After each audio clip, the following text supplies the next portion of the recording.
Good evening, everybody, and welcome to, it is May, the May meeting of the Philipstown Conservation Board. First thing is, we had distributed minutes earlier. Has everybody looked at them? Because I'm hoping to get a motion to approve the minutes of April. Motion to approve, if Right. everybody's... Do I have a second? Lou? Okay, all in favor? Aye. Okay, so the minutes are approved for April. Okay. First matter of business, in other discussions, do you want to just review what happened on where we are with 529 Route 9D?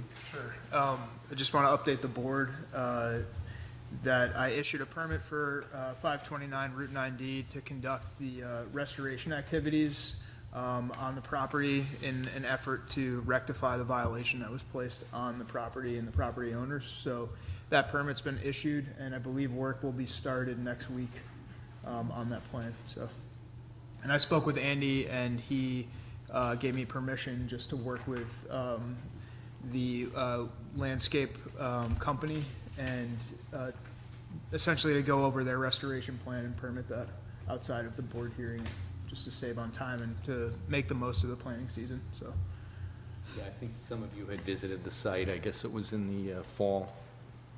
So, and it seemed like the homeowners were willing to do everything that we needed. So we're in good shape with that. yep, and they've committed to a 5-year timeline. So, I have a question, Max. On Sure. that one side to the left, where it was washing out, you know, like, I guess it was coming off of that second rock on the left-hand side and kind of washing out right towards the house. Did they have, you know, we had suggested they needed a plan for that. There was like a lot of water coming that way. yeah, that's going to be more of a native, like, rock garden type scenario, and the other side of the stream that was heavily excavated and regraded, that's all going to be heavily planted and essentially turned into a functional buffer. So I tried to find a middle ground with them to kind of provide them a little bit of what they were intending to do there, and then also kind of achieve our goals as well. So that will all be, revegetated and stabilized as well. So on both sides, yeah. Okay, Max, I'm also going to let you handle this because it is a violation. We're talking about Corey on 131 Upland Drive. Yeah. So I'm the adjacent property owner, so I'm going to recuse myself. Accepted. Thank you. Yep. If you want to come up and speak, and we can kind of hear about the situation that happened. Okay, my name is Gabriel Corey. I live on 131 Upland Drive. I've been there for 40 years. I trust you all got the email my wife sent you? Yes. Yeah? Okay. So, what I was doing in there, I have 2 trees that were uprooted that were blocking the stream.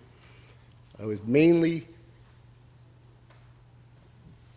making a path so I can get in there to cut those trees up and take them out. And that's what I did. Got your work order. But now, there's more to it. I got about maybe a dozen to 15 dead trees standing in that wetlands. Some of them are from the ash bug. Some of them are from excess water. They've gotten uprooted. So what's the solution? Ball's in your court. Well, essentially, I think some of the board members have, I think Andy, I've seen the area.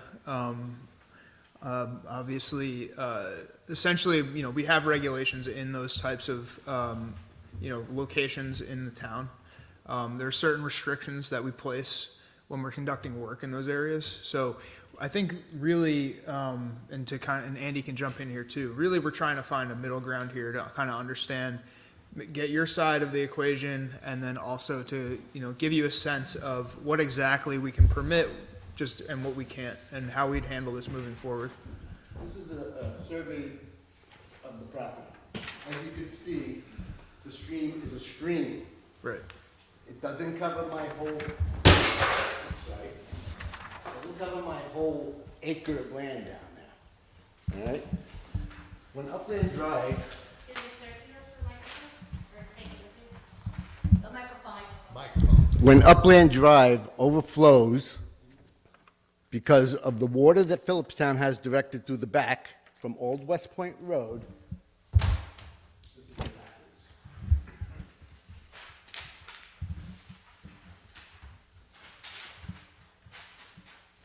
goes all onto my property. How much debris do you think is on my property from all this? How many hundreds of tons of road are on my property? Sure. What's the solution? So when did that happen? It's a constant thing since 2006, when Philipstown wouldn't grant the previous owner of the lot across the street a building permit until Santucci got a hold of it, bought the property, and then, amazingly enough, they were granted a permit. While Santucci was building that house, the immediate neighbor on 17 Old Albany Post Road, Could you go closer to the microphone, please? Thank you. the immediate neighbor at 17 Old Post Road, borrowed his equipment and built a whole big berm behind his house. Holds millions of gallons of water, 9 acres. 9 acres of trees are now swamp. Because Philipstown didn't control what this guy was doing. As a result of that, that's what happened to my property. So now we're in a pickle. What do we do? So what is your ultimate goal, I guess? of My working- ultimate goal Yeah. is to be able to walk in part of the wetlands like I've always used to be able to do, to be able to take the dead wood out of there. That's my ultimate goal. Because I see two things going on here. One is, I understand what you want to do there. The other is that there's a private road that it appears there's no owners association, and the road is, to say that it's in bad shape is sort of somewhat of an understatement. The water impound, or whatever you want to call it, on the north side of the road is definitely a problem that was made by, I'm guessing, a previous homeowner that stores a lot of water, and the That's right. culvert. Well, he built that's it, he there. built it up about 3 feet. Yeah, and So you figure about 9 acres, 3 feet of water. How Right. much water would that be? And we did bring this to Supervisor Shea's attention. More than once. We've had more than one meeting about the whole thing. Whole drawer full of some. You want to come up as well? Yeah, because we want to hear, please. This for is the my wife report. Kathleen. So Supervisor Shea said he just kept sending the homeowner, whose name was Bizarro, Violations. violations. He And must from the have a whole wetlands. drawer full of them, but they did nothing about him building up this berm and flooding the 12 acres or so that's behind there, which is somebody's property, somebody owns it, and it's now a Mine. swamp. I gotta tell you. Yeah, but anyway. Anyway. We get all the water from down the hill. We're at the bottom of the fishbowl, as some people have said on different boards. And so we try our best to channel the water down to the wetlands where it's supposed to be. And, when the tree fell down, it was actually my archaeological dig. I was going through all the roots and seeing if I could find something. So it's been down there a while, across the waterway. But when we had this last storm, it was ridiculous. Not only did the berm overflow, so we had like water coming 2 different directions under a pipe that goes under our road. I couldn't handle it all, the pipe, so it was going over the road too. And, we've been dealing with this since we lived here. And this is the first time, he's an old man now, he's 68, just had a birthday. And he needs the machine to help him. Our son has moved away, and, this complaint, that our neighbor gave us, he's piping water onto our property. The other neighbor's piping water onto our property. Right to the edge of their property, onto our property. So we're trying to manage it the best we can. And we keep planting natives in there. I get trees for tribs, things like that. We're trying to get out invasives and plant natives, and we're trying to do the best we can. And, our triplets are 5 now, and they like to go on nature walks, and we just, like a little path for them to go. Used to be a deer trail down there. Our kids, when they were little, used to go down there and hang out and play. But now it's much wetter than it was. It's well, let me just say this, if I didn't do what I did Right. in this If- last storm, that whole property would have been flooded. Now, what is the remediation part of this? I think it's kind of why we're here. So- We need to, I think from my perspective at this point, I need to really sit down with both of you and come up with some sort of a middle ground here. I think, Because on the whole. I think you need to come down to the property and actually walk the property. Right, because on the whole, you know, people are not supposed to go, whether it's their property, if it's a wetland or a buffer, to go in with machinery, Okay, so let's talk about a except in the buffer. most dire Let's talk- situation. It was a dire well, situation. Well, here's the situation. The wetlands have gotten bigger because of the flooding, all right? I don't know what is the wetland, what is the buffer? Yeah, I mean, that's something that I can Measure for help us. help you Okay. clearly Because define. anytime I try and do something on a road, what are you building on, are you building a road? Okay. I'm making Easy. a little path, I'm not taking any trees down in my woods and putting some wood chips down. So it's a walking It's path. like a little walk. And it's nowhere near the stream, but evidently, somebody told me, oh, that's in the buffer. Anyway, all right, Gabe. So Let's not make I this need personal. to, no, Kath, I need to know what is the wetlands, what's the buffer, what I can do, what I can't do. The buffer is 100 feet. And I from the believe, stream. when they put in sewers on Old Albany Post Road, of course, they used our road to park, our road and our property to park machines. They made a roadway into the wetlands, which I think you stopped or somebody stopped. And when they put And it, while doing that, while putting in their drainage, the maybe 350-year-old trees have died now. have died. That really has nothing to do with this. But I'm You just know, saying but that it's there the was whole thing- supposed to be it's the more whole thing about our sewers up property. further. All right, Right, I don't no, want to see my I property understand that, but I that we live, care a lot for go to Right. crap. okay, I understand that, and I'm very familiar with Old Albany Post Road, because not only do I live on it, I'm one of the directors of the Old Road Society. While I don't necessarily myself love the drainage the town did, the drainage on the whole does work, and it's certainly not going on Upland Drive. No, The- no, The problem is that the culvert on Upland Drive is ill-suited for the amount of water that's sitting in that impound. And the impound in itself is somewhat of a problem because it was never permitted. I think right now what we need to focus on, and I think Max, you need to get out there, because we don't normally allow machinery in a wetland to do work unless it's permitted, and that's usually overseen by an engineer or another licensed New York State professional.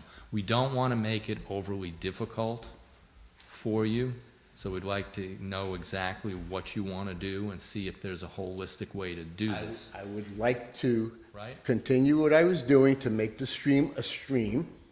So we're gonna, instead of you describing it here, because I don't think Let's- it's gonna be effective at all. I think, I think I- I need to go out with you. I need to Okay. show clearly, like, have you learn essentially like what the code Okay. dictates. That's fine with me. And That's- then we can, get on the same page from there and start, and that'll be our starting point. That's fine with me. Think about the house across the street where the berm is.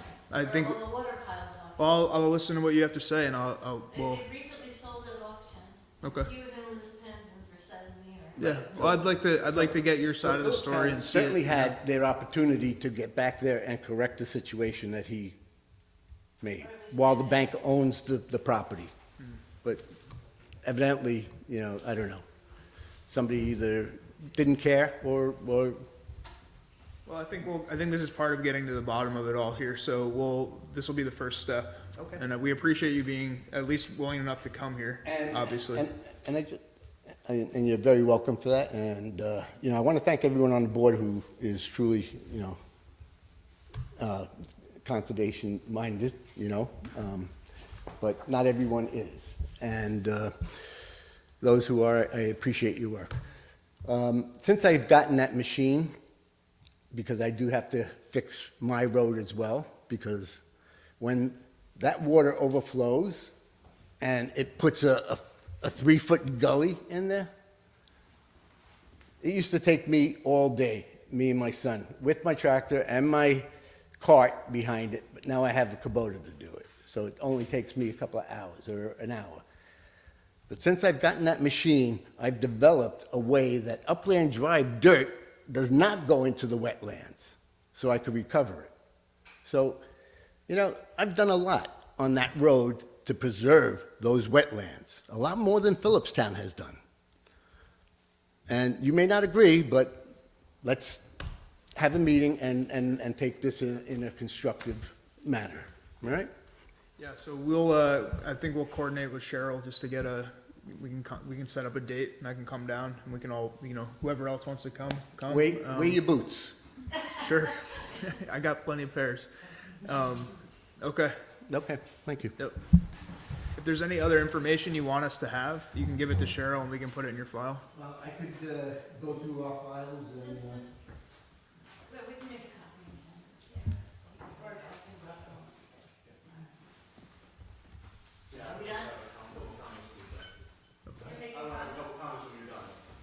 Okay.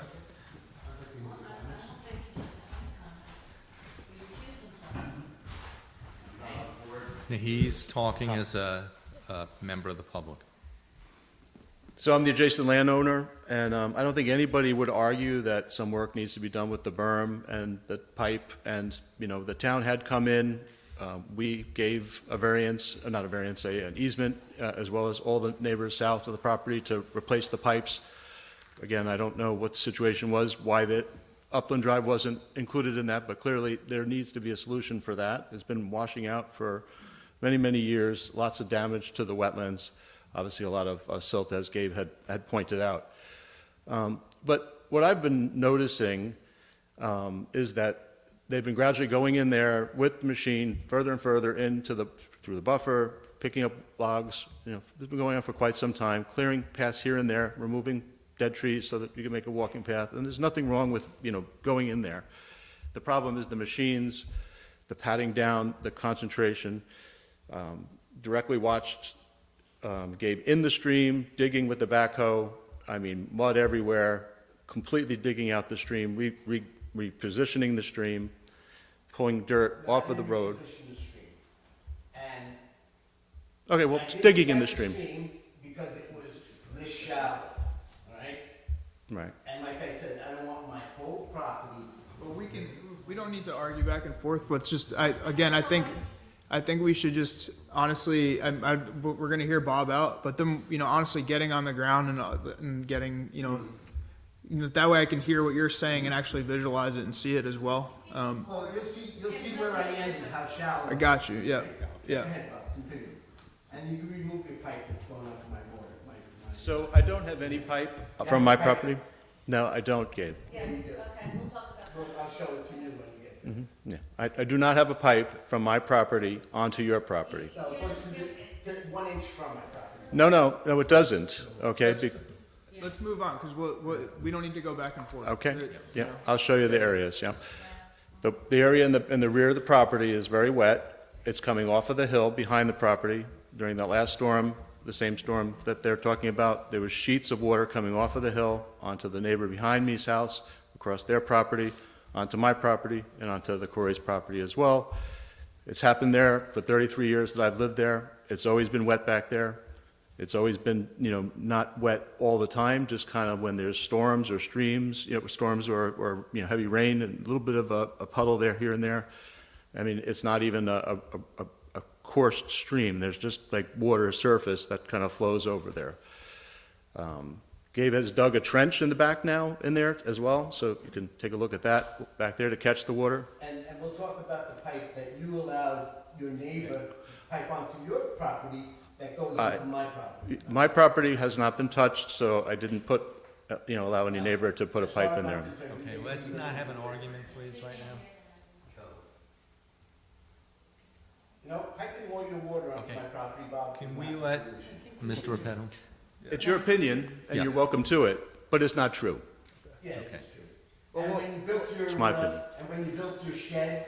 Let's just Okay, hang all on. right, I'm shutting this down now. We're becoming contentious, okay? Well, then you shouldn't be up there. Okay. He did recuse I did. himself. He's I'm speaking not from in the the public. decision-making I position. think at this point, Max, and I'm glad to come with you, anybody else from the board. Let's do a site visit. Okay, well, anyway, I observed them scraping dirt off of Upland and putting it into the wetlands to make the road to come off of the hill there, off of Upland Drive.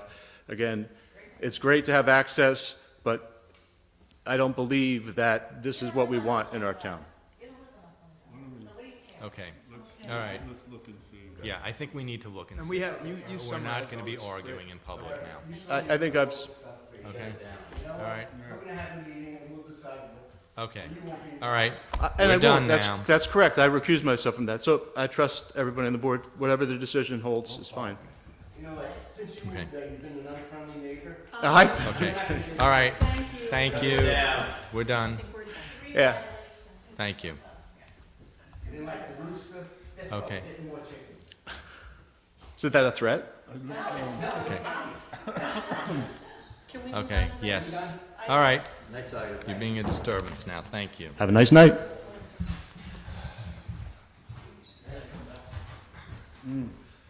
Yes. Okay. You should get home to this board because you don't belong. Okay, Okay. you're out of order. Thank you. Have a nice trip. Okay. Sorry about that. Yes. Let's get on with it. Nice. Okay. I'd like to move on to Anderson and Mahon. Thank you.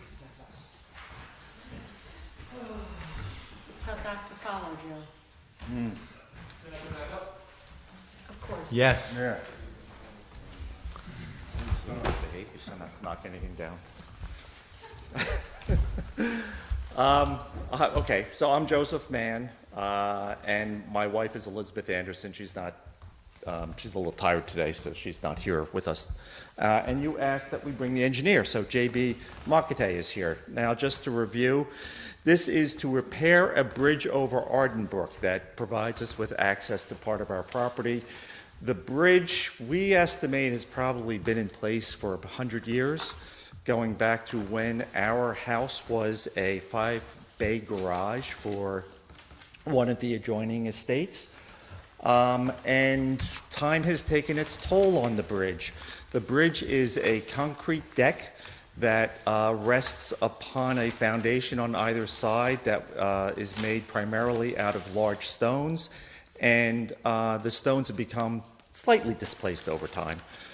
We think probably because of the last big storm, Sandy, but we don't really know, because what happened is that some deterioration became obvious when a vendor was dropping off a load of mulch, and the truck driver went too far down the driveway, didn't drop it off at the top like they normally do. I mean, I was shocked that this person did, and it caused a little sinkhole to arise. And so what our goal here is to repair and maintain what has been there for what we believe is 100 years. We don't want to make the stream any wider. We don't want to make it any narrower. We don't want to have the stream embankment deteriorate so that it ends up creating any more silting than otherwise arises through the course of nature. Let's see, I should update you in terms of where we are in our application process. We submitted a joint application to the Army Corps of Engineers and to the Department of Environmental Conservation, to the DEC. The Army Corps of Engineers said that they have a blanket exemption for this kind of a repair. And so they were not particularly interested in processing the application. In fact, they sent me an email saying they shredded my $10 check. The DEC issued its permit on May 5th, and so we have its permit. And so once we finish these proceedings, hopefully we can then get the contractor to make the repairs that are requested, that we would like to make. And you wanted to talk to our engineer, so let me introduce Mr. Makate. Is that right? I'm JD McAtee, Hi, welcome. Level Engineering. So I got engaged by Mr. Mahon Was that about a year ago, right? Was it that long ago? Well, more probably Yeah. like 6 months. We haven't been that slow. Oh, yeah, okay. So, so basically, he said, why don't you take a look at the bridge? And, okay, so I went down there under the bridge, sides and the banks. So essentially, the bridge needs repair because if you look at the bottom, there's some spalling, some corroded rebars, and of course, I saw the sinkhole on one side. So essentially, he said, I just want to repair this. So we're not doing any widening, we're not doing an extension, and basically it's just a pedestrian bridge.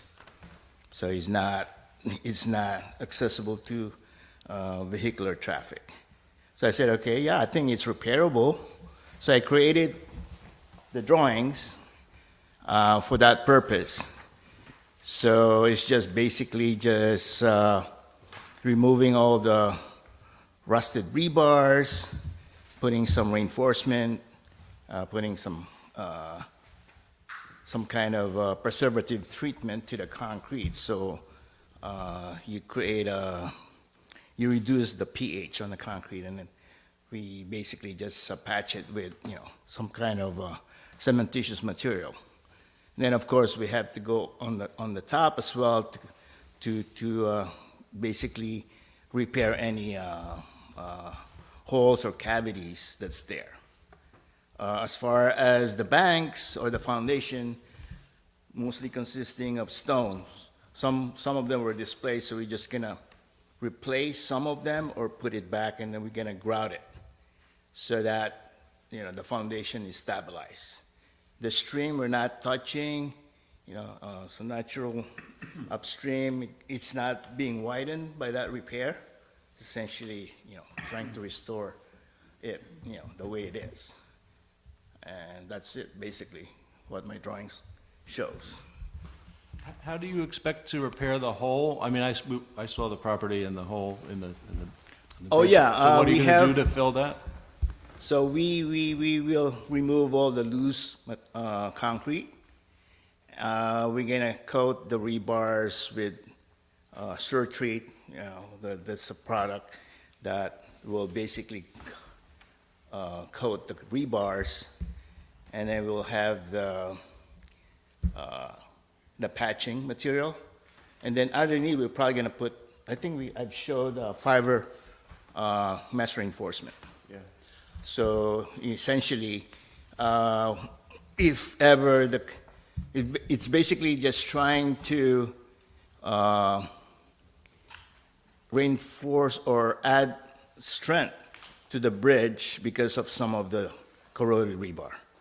I think he's asking a different question now, which Well, is the sinkhole, right? Yeah, the sinkhole. Oh, the sinkhole? I was interested in that too, but. Yeah. Okay, so this sinkhole is basically simple.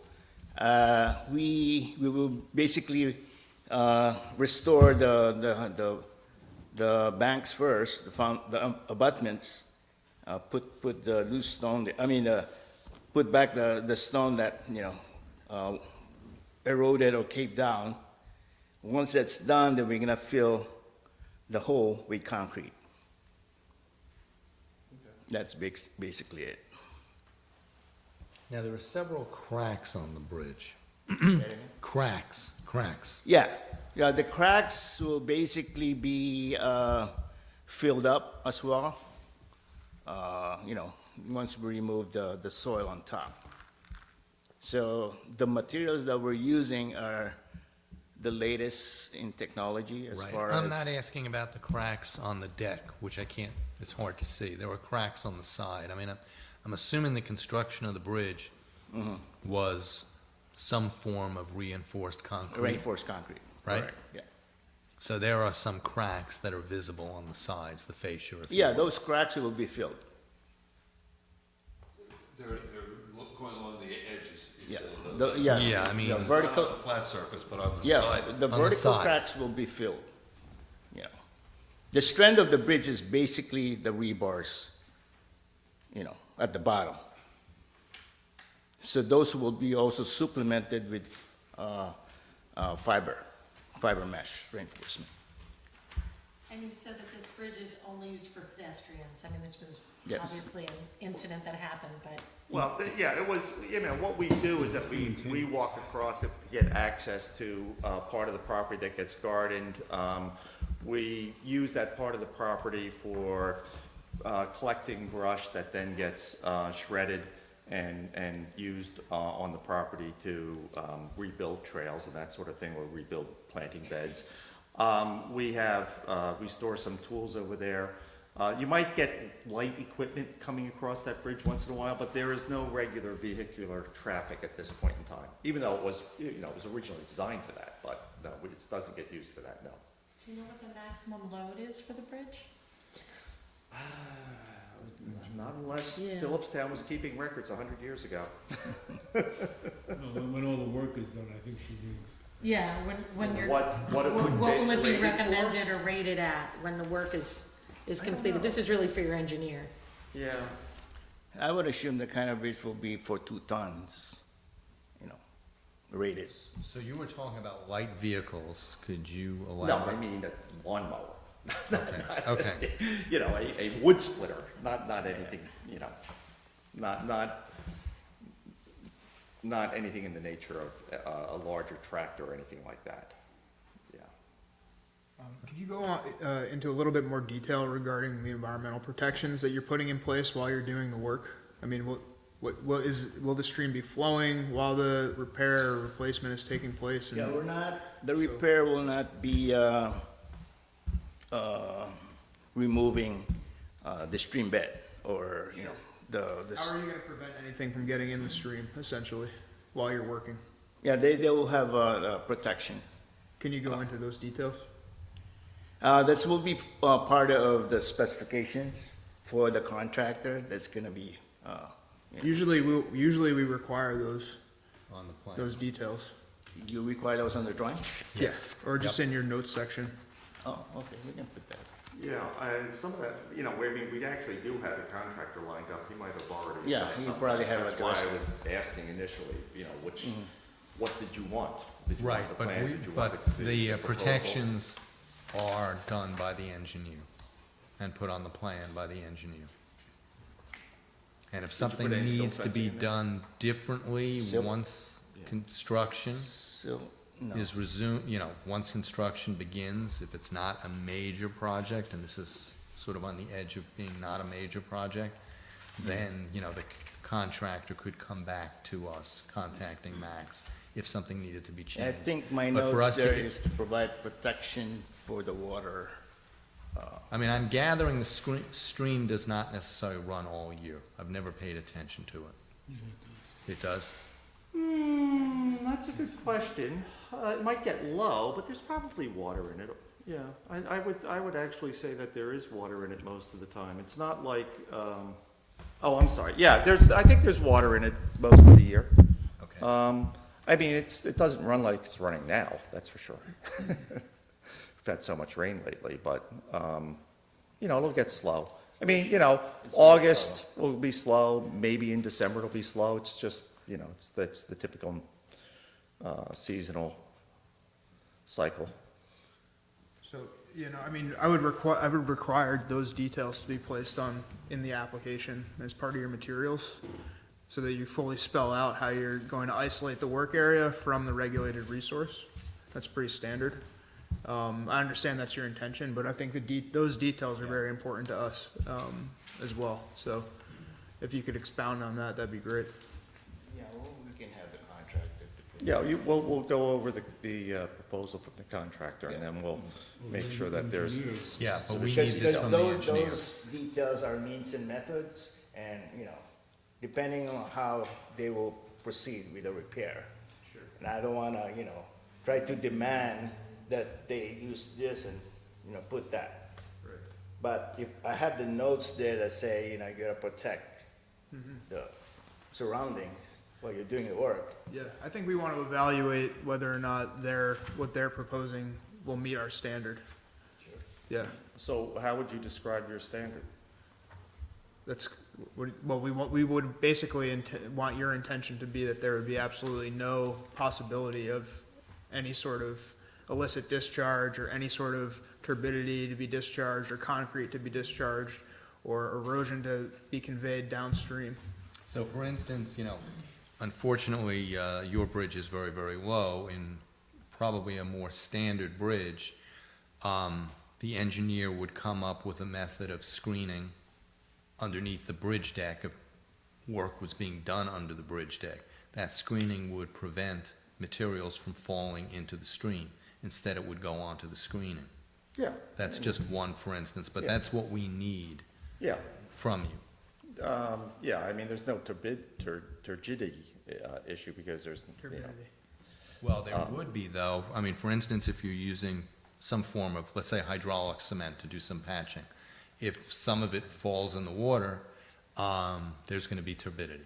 So we are looking, what we're looking for on your plan is basically all safety measures that are going to keep any material out that shouldn't be in the stream.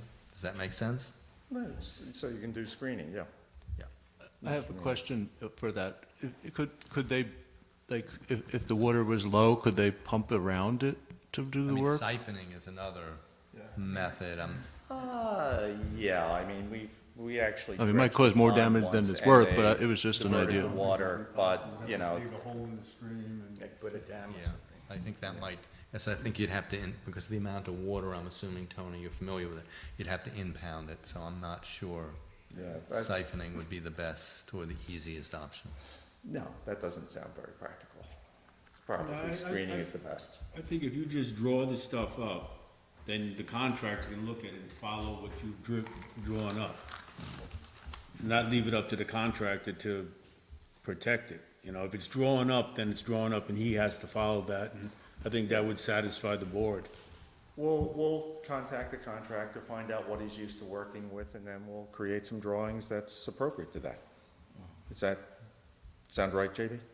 Yeah, I think we can have the contractor provide some sequence of, or procedures of repair with the protection in mind in there. And then that's the document that, we have to submit. I mean, this isn't gonna be their first rodeo. This is, they do bridge work, I mean, basically, which is, so. Right, but the way we protect the resource is to have engineering plans that then can be followed. And if something needs to be changed, then you go to a natural resource officer and, the change is noted, because that will sometimes Yeah, whenever happen. they prepare, I will basically put, Yeah. I will review it and then put my stamp on Right, that. but we want to have that. That's how we do things. Right, Yeah. we want to have that before work begins. So, in the ideal framework, when are you thinking about doing this? Well, they estimated that it would take maybe 2 to 3 weeks, and I'm sure that they'd like to get it done over the summer. So as soon as, as soon as we have a permitting, we will tell them, hey, put us on the calendar. Because I would think the best time to do this, though the weather's crazy, would be late summer, early fall. Yeah, when it's drier. Well, Yeah. again, I don't know how that would fit with their calendar, but that would be nice. So, I mean, it's not like we get our choice necessarily. They'll have a series of these things that they're doing. right. So, I guess at this point, you could either vote on a conditional permit based on the fact that they would transmit what they just discussed to us, or they could come back at the next meeting and present what they are proposing to put together for the board before you vote. What are you comfortable with, Max? I don't know. I guess I would want to get it sounds like this is the biggest point of contention between all the board members now, so I kind of want to hear from you guys. I wouldn't necessarily want to sway you in one direction. I think we could make it work, but. right, I mean, my feeling is since time is not of the complete essence here, I think that perhaps we should just revisit this, because this is going to be permittable. Pardon? It will be permittable, Okay. okay? So since I think we're all going to agree this is going to be permittable, I would say at this point that you come back with just complete plans from what we've asked for. And at the next meeting, then we can Then we vote can on issue it, because it's the same thing, us giving you a conditional permit, but I don't think there's a compelling reason to give a conditional permit because the work's not going to be done in the next 30 or 60 days. Okay, but I will tell the contractor that we should be getting this on their calendar. Okay, Okay? yeah. But I don't see any reason, unless something changes, true, that this is Mhm. not a As long as- permittable. As long as they have the Repair. protections on the Yep. plan, I'm good with it. I And just if you have have- one other question. So that other bridge that was, a little bit further down, the wood bridge, I think it is, it's like a Yeah. little footbridge. So is there any work on the foundation that needs, like, to be reinforced or anything? Because now would be the time to add that, just if you're doing work. I was just trying to, think about that. No, Okay. those are just railroad tie foundation. It's way removed from where the water flow is, and it's actually, to your point, it's actually a higher clearance from the stream. I guess they didn't, think about putting the bridges too high 100 years ago. Yeah, no, I was just thinking about the footings, if it needed replacing whatever the footings were in there. Yeah, no, those are in good shape, actually. Thank you for asking. Way above the water. Yeah. And my last comment is going to be, would it make sense to put some type of post in so that you don't have a rerun of somebody trying to go over the bridge? Well, so I've certainly blocked that road. I don't know if we want to put up a chain, but yes, we actually have materials there so that nobody can drive through there. Again, we don't want to see that happen again either. And what we would probably do is put a flower pot, if anything, up. Right now, we have an upside-down flower pot. Maybe we'll turn it over and put a flower in it. A big one. Yeah, I mean, I was thinking a curbing or like a post in the middle that could be in a casing, so it could be removed, but it would basically stop anybody from driving a large vehicle, and thus we wouldn't be at this again. So you're thinking about that by the bridge? I mean, that's Yes. like just a landscape The feature we haven't bridge really from thought the, about. yeah, the bridge. So Yeah, that- we could think about that, yeah. Yes, as I said, one suggestion would be, let's say this is bridge, right? East and, I guess, north and south. You could put in a post. Yeah. And so that it's movable if you wanted, just, you sink in a slightly larger pipe Yeah, and then a sleeve. stick a bigger pipe, exactly, a sleeve. Yeah. So I think that would be a good idea, and I might suggest you include that within the design. Because this would stop this from happening again and save you a lot of money. Yeah. Okay. We were quite surprised. Okay, any other questions or comments? So, we'll see you next month. As I said, this Okay. is a permittable action, and we'll get you going. Okay, very If you good. have questions or what you need to be on the plan, please contact us. and Okay. We'll get back to you quickly. We'll collect our information first Yeah. and make sure that it's on there, okay? Thank you. Great. Have a good evening.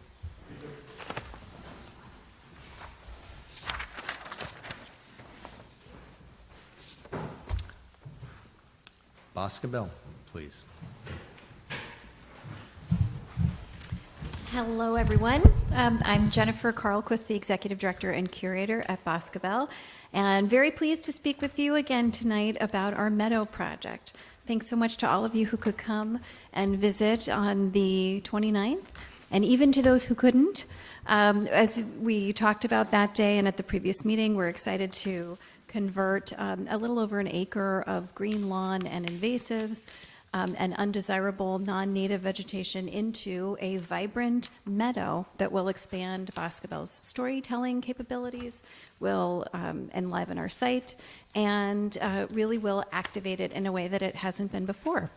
So about 4 or 5 years ago, we started working and started conversations with Larry Weiner Associates to develop a meadow that was particular for Boscobel's site. So plants that could thrive in those conditions, be found in the Hudson Valley prior to colonial contact, and really be a different version of Boscobel beauty to share with the public.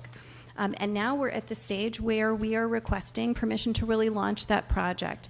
And after much discussion of all of the opportunities to handle what is there and create an environment where these new plants can thrive, we've been working with Larry Weiner Associates as well as their team to implement the meadow. So that's the permit that you have in front of you, and that's to use a specific, site-specific combination of herbicides to treat what's there at Boscobel and help give those new plants the best start in life. So you were all nice enough to meet with Chris Sharpen.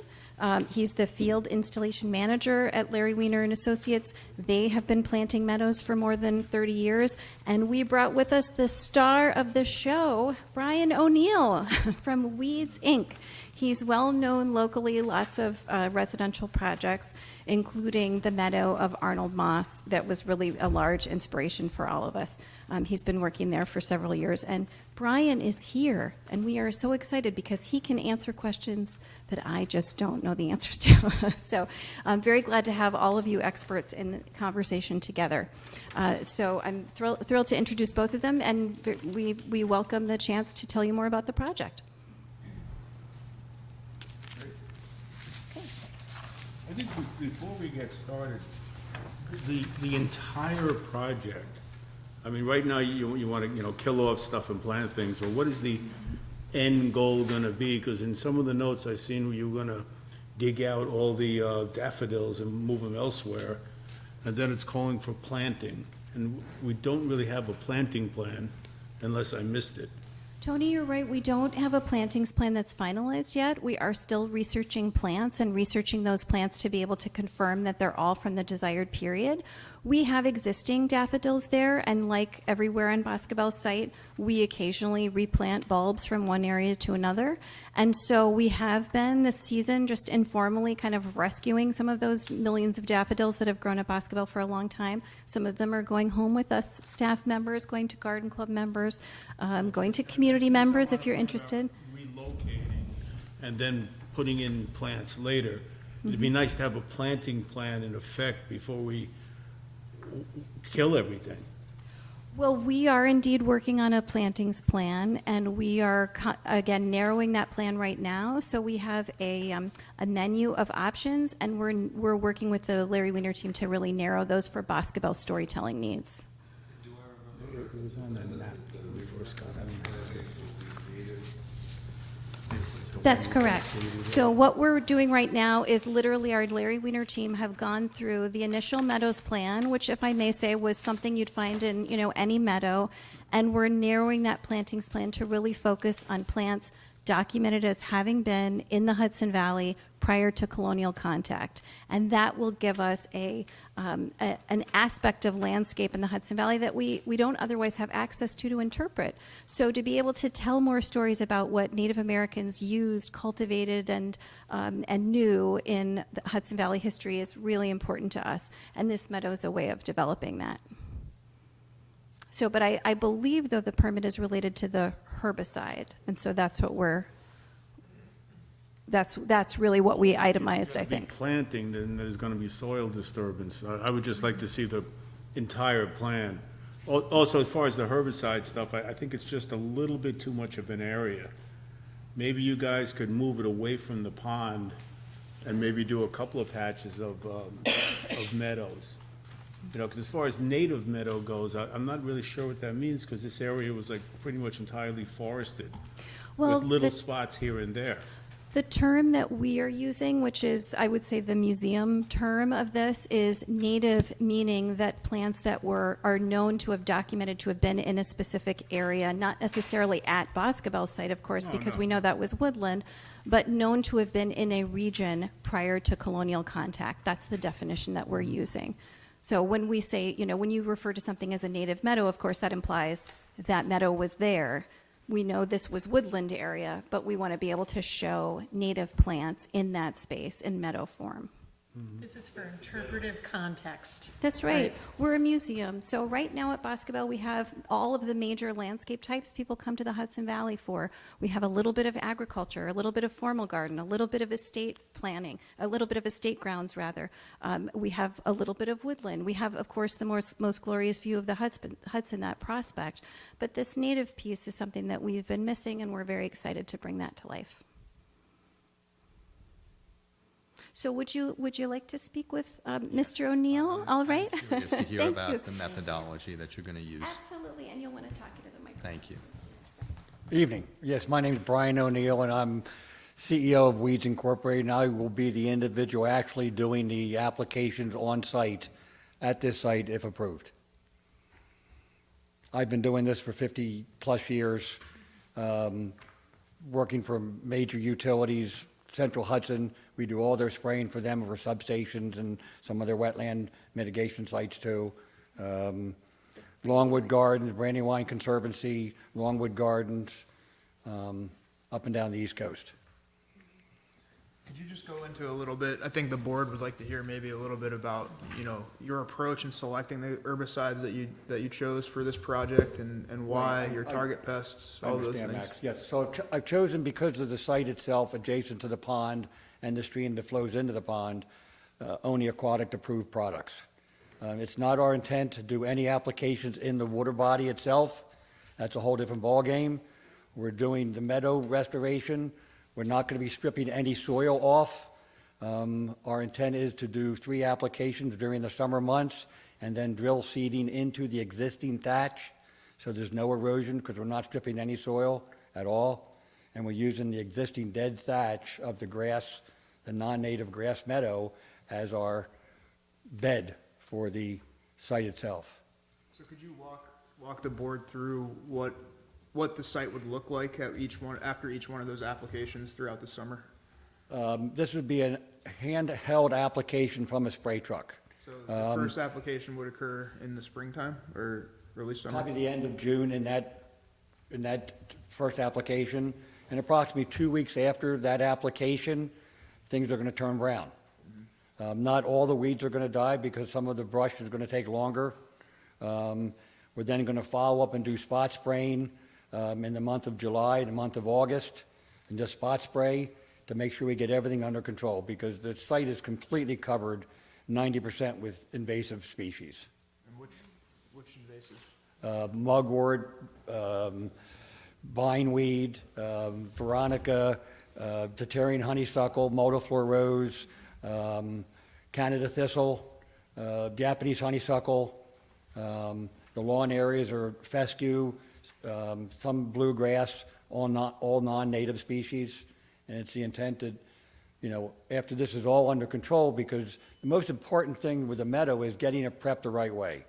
You can't throw the seeds down into an area that's got natives to non-native species, the invasives, because the invasives will just keep taking over. So we need to control. There's a handheld application. We're not going to be applying anything in any body of water. There's a buffer zone along the edge that's going to stay there. And then 3 applications, 1 broadcast application and 2 more spot applications to control all the vegetation. Then the area will be slice seeded in, and on the hillside, there's going to be additional plants that hasn't been finalized yet.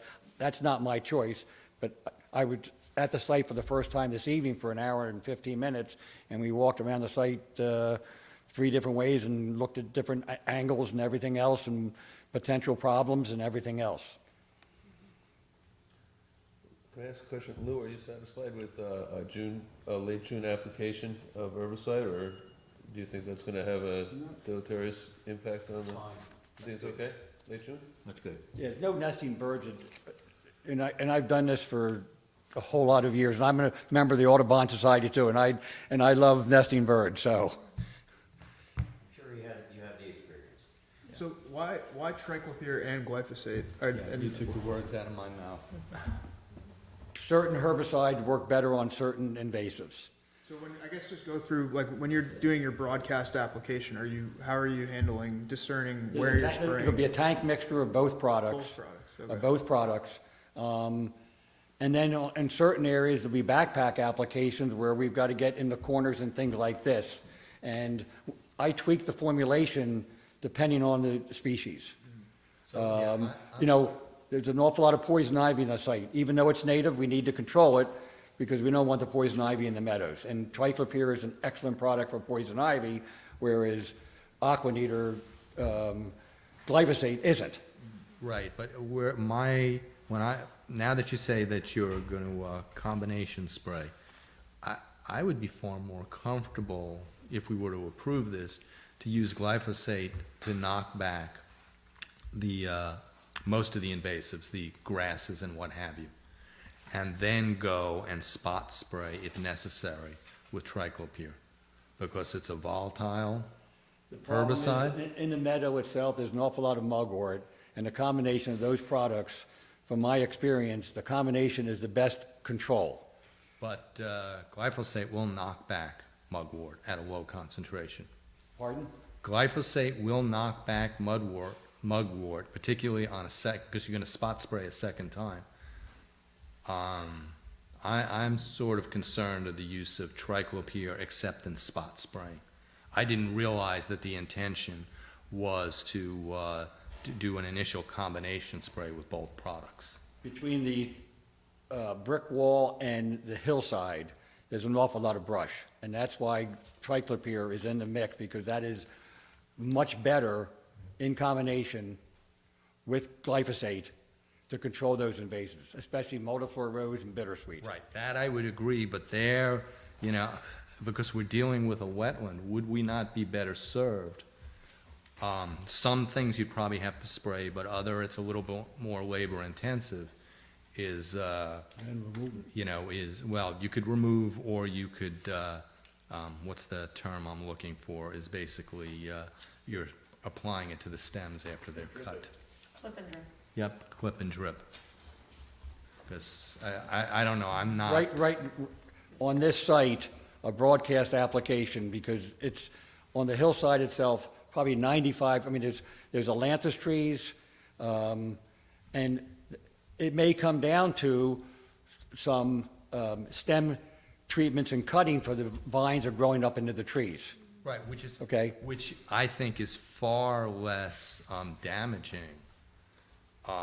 particularly using a volatile herbicide like triclopyr. Well, it's the amine formulation, which is... It's still, I mean, I have a pesticide license too, Okay. and... This is not the ester solution, this is the amine solution. Yeah, I know that, but it's still a volatile herbicide, and, you know, I think, in my mind, this is just, I don't know how you feel, Max, this is like a really broad brush, Yeah, where I some think- of this could be tweaked down a little bit. Well, I think too, I think all of these ideas and concepts and planning that went into where you're gonna be using which chemical and what areas are gonna be targeted with which formulation, I think that's something that the board, those are the details that we wanted to see, you know, on this plan. So we understand, you know, what the hillside you're referencing, the target invasives you're referencing, you know, all that discussion we just had about treating the, you know, the woody invasives versus, you know, the grasses and the poison ivy and all those things are something that we want to wrap our heads around and contemplate with you guys. So I think that's the major thing that I see that's kind of missing from a planning standpoint.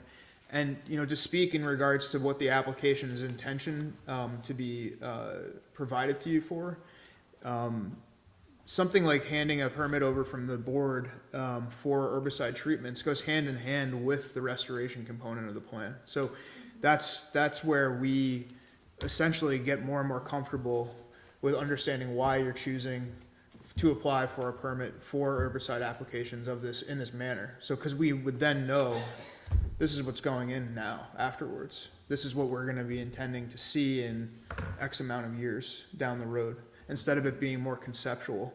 And I think typically in future years, the board's pretty open to and lenient to looking at what the successes and failures are of the management plan and adjusting those as time goes on to make the project successful ultimately, especially when we're dealing with a native restoration type scenario. So Max, forgive me if I can just ask, so we're talking about the permit is annual, is that correct? And so as spot treatment goes on, because as we said, this is not a put it in and forget it plan, this is, and we're committing to this, this is going to be many, many, many years of relationship, right?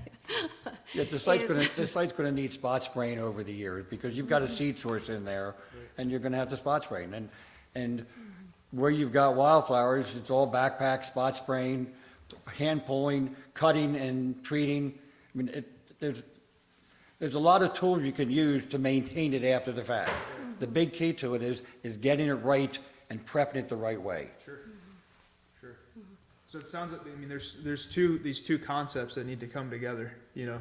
All of your knowledge that you have of the site and all of your knowledge and experience on how to handle these issues need to come together in something that we can evaluate, you know, with that plan. This is very conceptual, you know, and you have all of those ideas and thoughts, you know, you've described them here, you know, to some extent, but we need to hear that and see that. And Max, are you looking for by region on the site and plant type, essentially, is what you're looking for, that level of detail? Yeah. Plankton plan. Yeah, well, so essentially, yeah, you look, The seed mixers are in the plans there. There are established seed mixes. you wanna come up to I think, yeah, we wanna hear everybody. So there are seed mixes to seed the entirety of the property, or the area that's being prepped. Any other additional plantings would be overlays. So there's no area that's gonna go unplanted while the finalized lists are being determined. Right. Okay, so I guess are we still hearing though and seeing, do we have these materials in our hands that show, you know, what you're removing and where? With the herbicide, with mechanical removal, you know, what invasives you're targeting? Do we have that information? We have the meadow plan and the, So I have, yeah, so you want species lists by where they are and then how we're proposing to treat Control them. those areas. I mean, that would be typically how you would be even, you know, I understand that there's long lists, I don't mean to cut you off, Andy. No, I But think we're saying the same thing, so go ahead. there are long lists of acceptable target species for the, you know, that fall under the labeling for each one of these different types of herbicides. You know, but when we're looking at a management plan, we want targeted applications to take care of, okay, these are our main issue species that we're gonna remove in entirety, ones that we're gonna have to manage for 5 years until they become so diminished that it achieves our goals. You know, you mentioned ailanthus trees, bittersweet, grasses, poison ivy, all of those things that, you know, those are all different target pests that with all different, you know, concentrations you would use, methods to control. So, you know, but it's not impossible to list that all out and, you know. We have an inventory of invasives that was taken a couple years ago. We could update, make sure everything's still there and cross-reference it with the labels for these individual products. More importantly, is it done in some form of geographic array? You know, giving us a list that, you know, we have a lot of mugwort and we have a lot of ailanthus, that really doesn't help us as much as knowing roughly, you know, you have a map, you know, so saying, you know, just lack of a better term for it, you know, we don't need specific trees, but this is an area that's a problem with multiflora rose and ailanthus. This is a problem which I believe I saw with mugwort and so on. You know, it doesn't have to be perfect, but it gives us an idea and how it's going to be handled. And then remediation. Right. Can I ask, were there specific questions? I know several of you mentioned how you were applicators too, and you wanted to talk to the applicator. So this very nice man drove 4 hours to be here tonight.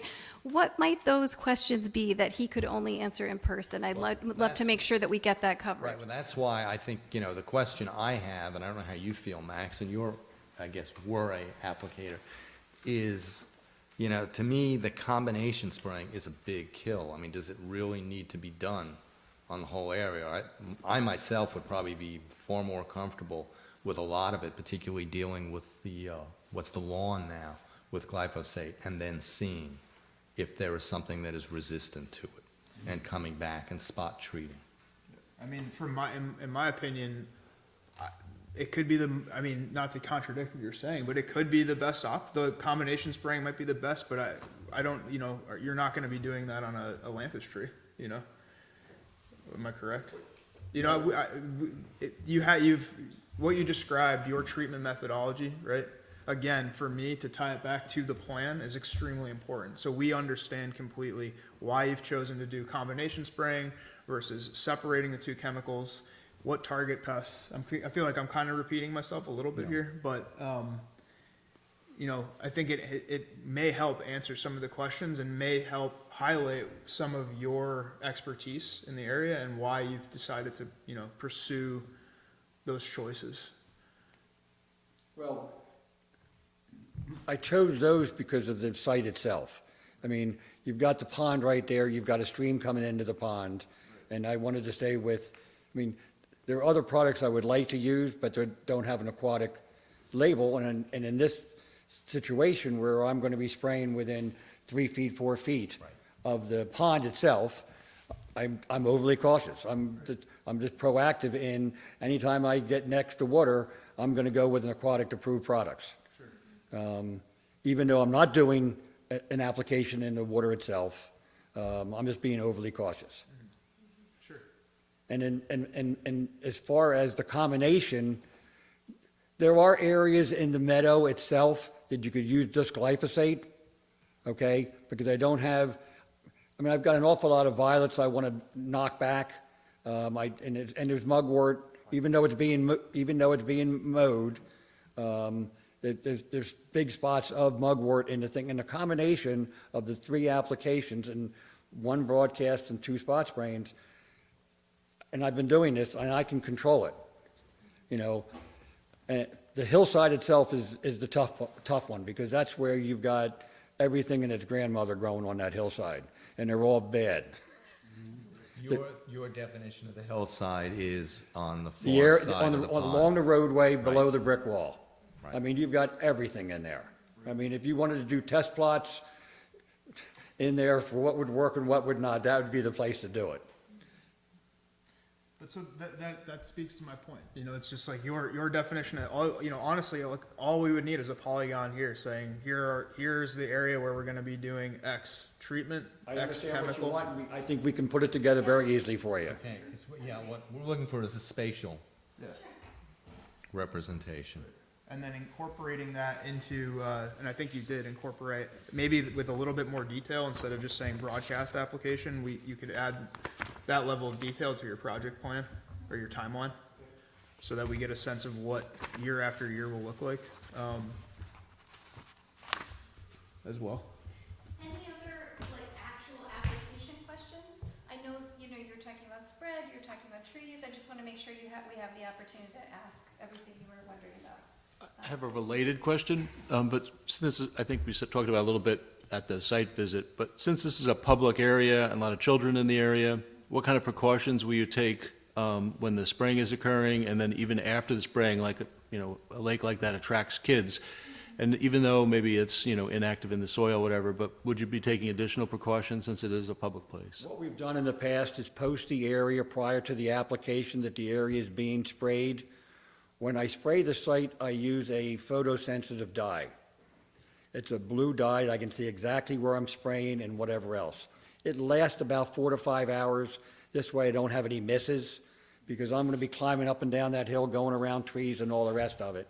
And the label itself, as far as the labels themselves with the EPA and approved by the New York State, says keep everybody out until the sprays have dried, okay?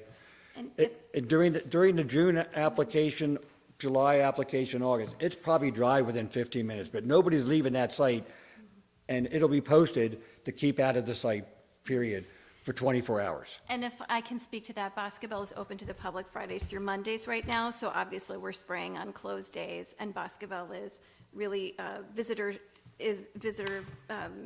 access is managed 24 hours and 7 days a week. So we're able to, you know, protect that site and make sure that no one can just stumble onto it. Yeah, it's just, it'll be for an asking, Bob. interesting look, you know, and attract kids and people to go, well, what's going on here? It looks like it's burnt, or, you know. Well, I'm working on that public messaging as soon as we feel comfortable that that the permit would be approved. So it's an important story to tell, and that really is part of the story, is the process of it and being as transparent as possible about that process, because people are going to, it's how many cars on 9D and wondering, why is Boscobel suddenly gone brown? Like, we're anticipating that, and we want to be able to bring that people into that story. So I'm assuming that you're gonna control for spray drift by making sure that any day that you're doing broadcast, it's not gonna be like a super windy day, like you're gonna, If it's a super windy day over 10 miles an hour, no application's being done. That's the law. And we're using a very coarse spray with a handgun, low volume, no more than 2 feet off the ground to 3 feet off the ground. This is not a boom truck coming in here or a helicopter coming in and doing a broadcast application. Even though it's a broadcast application, we're going to be doing patterns in there, and so you. I could cut, ma'am, I could cut a line this wide with the right spray nozzle all the way down to the middle of the yard, and there won't be any drift on either side. The things you've got to be careful of is drift. And if it's too windy, I'll add a drift control agent that thickens it up, okay? So, and I don't want to kill anything I don't, because if I kill anything I'm not supposed to, I've got to replace it. Makes sense. Yes. All right, that puts my mind at ease. And as I said, I've been doing this for a whole lot of years, for a whole lot of people, and I'm looking forward to this project with your approval. Yeah, and I think also it would be helpful, just to speak to MJ's point too, is defining in the updated plan your definition of broadcastable spraying, what your methodology will be, what equipment will be used, backpack spraying, all those different things would be helpful, I think, for them. And the amount of product used per acre. Per the label. Well, the label, though, varies. you know. Correct. So we're gonna need to know, what do you, I'd be happy to give you formulations.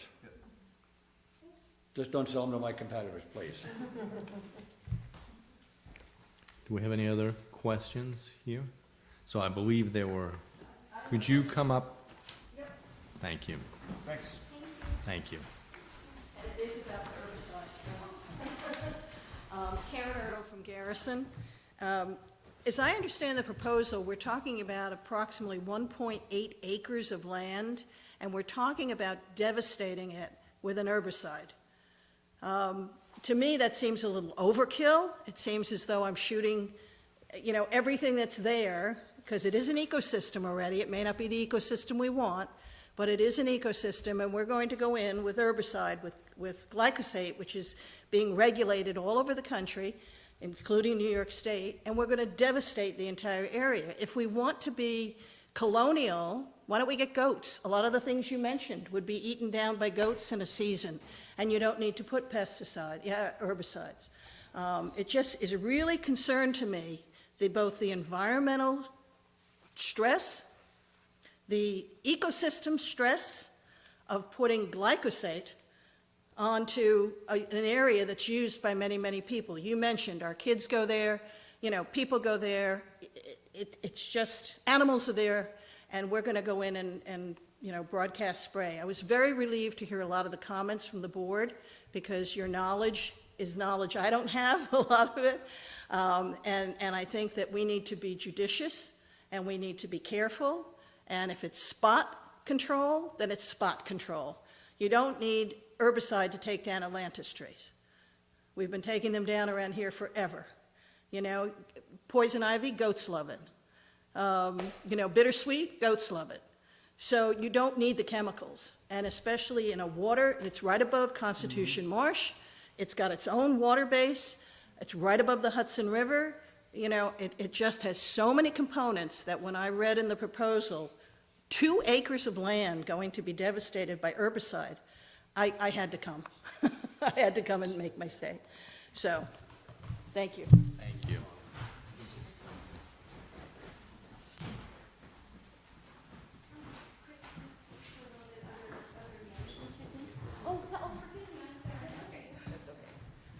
Annie Patton. I live just a mile and a half down the road, and I happen to have a Larry Wiener meadow. But I ditto on everything Karen just said. I too am concerned about all that pesticide, herbicide. If there was a way to deal with all the woody stuff separately and, use an old-fashioned method like newspaper down and soil on top of that and kill it, or even solarize it with plastic. It won't be, aesthetically pleasing, but it will be pretty benign as far as the non-native plants, and solarizing actually heats up the ground and kills some of the seed bank. So anyway, that's my opinion. During the site visit, several board members did bring up some of those topics, and, they were discussed, like solar and, not the goat, but at least the solar part, yeah. So I'm not here to change anybody's minds on our proposed preparation tactics. Solarization has been shown to be effective in smaller scale sites. I'd be concerned about the shade casted from those trees, heating up the soil in an effective way, and two, the amount of plastic that you have, which is, we did a project in the city, solarizing, and it was hard to even find someone who would take that plastic as disposal, as garbage. You couldn't recycle it, and you couldn't even get rid of it. And it simply does not get the control that we desire to install the landscape that we wish to have. And so we do not want to use herbicide. If we've been doing this for many years, there are lots of ways to go about preparing these areas. Usually they end up being, there's more disturbance. If you do tillage, if you end up disturbing the soil, you end up disturbing roots. So this is the tool that we have decided, and we've gone and read labels and looked into the ecological and health aspects of this, and we feel comfortable proposing it within the regulatory boundaries to use this to prepare and install a rich, dynamic ecosystem that will host many species and wildlife and inspire wonder for the public for hopefully many years. And so I'm not here to change anybody's mind, but that's, as a company who specializes in installing native meadows and who spends decades looking into the processes of installing them, this is the method that we've chosen for this particular meadow, and that's not saying that we haven't explored all other options. Can you take into account the risk to the marsh, the wetlands water flow down into the marsh? And so by using aquatically labeled herbicide, and so those herbicides are labeled to be sprayed directly onto water. They're regulated by the EPA and the state. We are not doing that, but that's a precaution that we're taking to even though we're spraying upland of them, to keep any risk of pollution into the water at a complete minimum.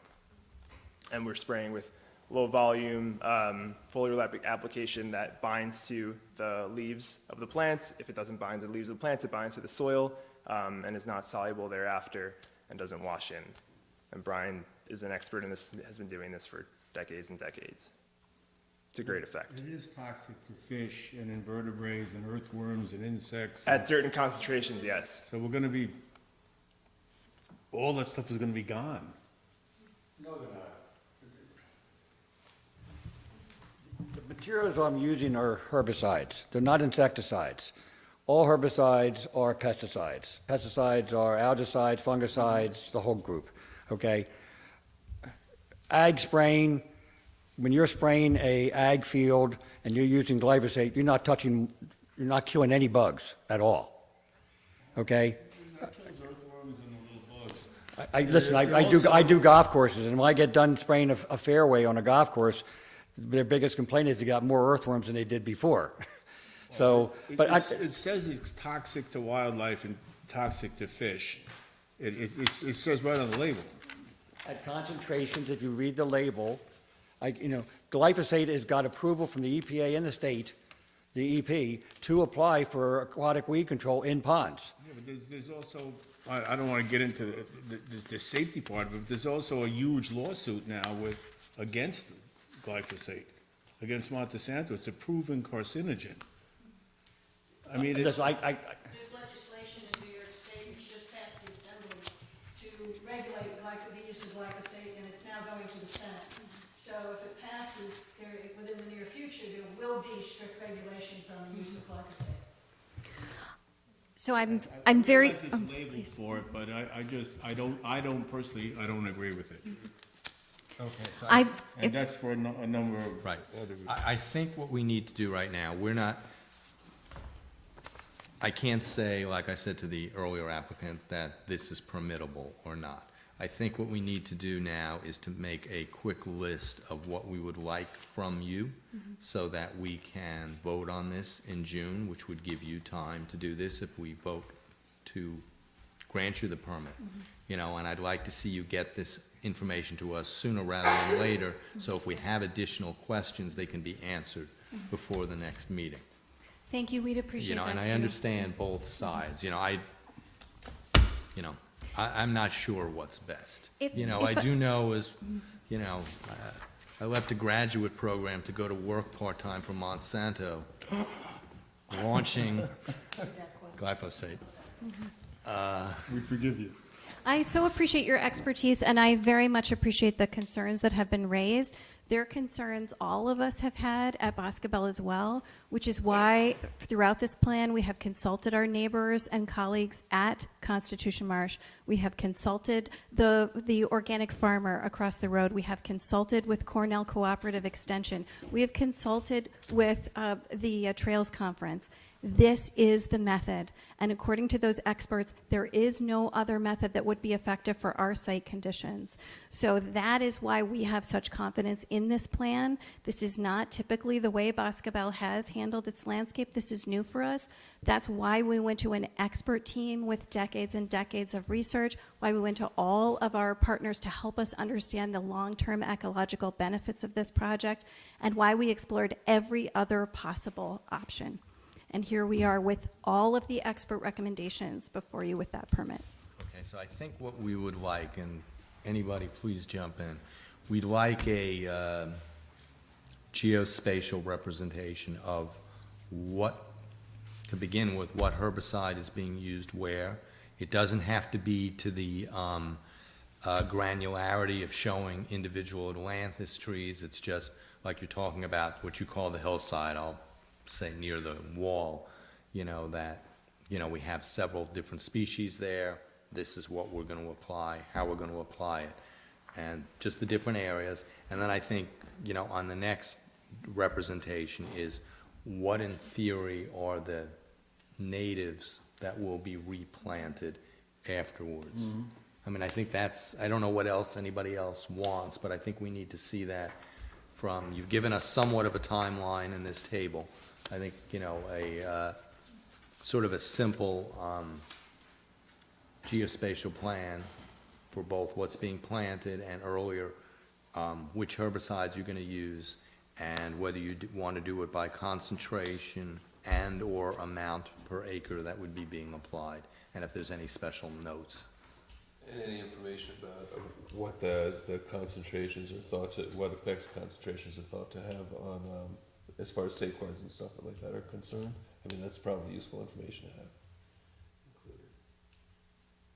Thank you.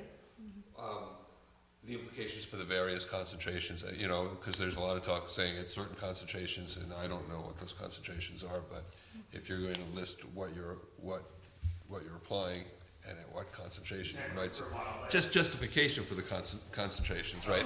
And for that matter, reassurance if you're using concentrations that you think are not going to have an effect on non-target species or. Happy And to. I assume also, you had mentioned, a lot of the spraying, you're going to be using a larger droplet size to prevent drift and. An all-center nozzle, OC40s and spray systems, which is a portrait nozzle, so it almost eliminates drift. Is it also, would it be also possible to possibly ask for some consideration for other than pesticide? I mean, I'm not saying pesticide may not be, herbicides may not be needed in certain areas, but would it be possible to also ask, for Boscobel to explore some other avenues for what they want to accomplish? For this heavenly meadow, They can. I think some of this has been done. I mean, if there are other ideas where they can lessen the use of herbicides, I think we're all interested in that. Well, you know what, if it's still in the conceptual stage, why don't you try some areas away from the pond and maybe do some, you know, a meadow away from the pond and see how that works? And then if that works out and it's something you want to do, then you could possibly go to the other side. It's just it's a huge area. You're absolutely right, and if It's gonna be our a experts have. considerable cost for you guys in the long run. It is a major expense, it's a major investment, and in order to make sure that we're maximizing that charitable investment, our advisors have told us it's best to take care of the desired area as a whole, otherwise the invasives will just take over the part that we've planted. So to be able to protect that charitable investment and, you know, make it once and make sure that it's the right investment and that those seeds are gonna take and the plants are gonna grow, is we really need to make sure that we're prepping the soil appropriately with this treatment. So that's been the advice, and feel free to, you know, spots here and there aren't going to make this into a meadow. And the organic farm next door is okay with this? We've talked at length with Peter Davern about that because he grows food. You guys are strictly organic, though. Yes, he does. And so we talked specifically about this project. I won't speak for him, but he knows I'm here. You know, he's been part of this since the beginning. Eric Lind was the first marsh director I spoke with about this. So this is really important to us. We want to make sure that we are providing a healthy environment that benefits the farm, that benefits the marsh, and that is the goal with this meadow.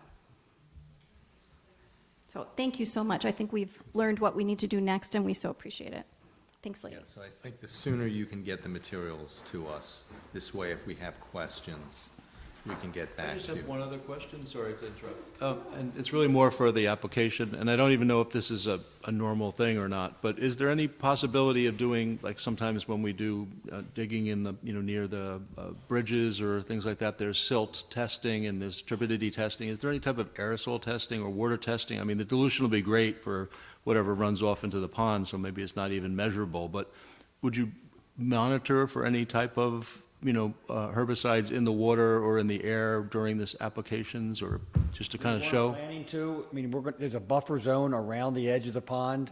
If there's any drift, you're gonna have dead vegetation all the way to the pond. And the pond itself's got, you know, most likely, right now, it doesn't have duckweed in it, or whatever the case is. And if there's any herbicide drift going into that pond, it's gonna be killing that vegetation Got a built-in too. monitor, huh? Okay, yeah. I was just wondering if maybe that will help alleviate some of the neighbors' concerns if you were doing a monitoring, that's all, but, yeah. And as I mentioned, I'm gonna have a blue dye in there, and if the pond's blue, then I'm not doing my job. Yeah, no, that's nice. The blue dye will help, for sure. Okay, any other questions or comments? Thank you, and I greatly appreciate you making the drive. My pleasure. Thank you. We look forward to hearing from you. Thank you.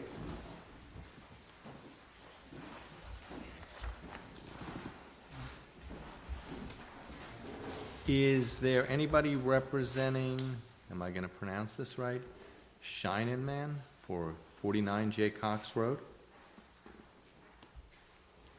No. Which is new business. It should be Tom Lewis, Yeah.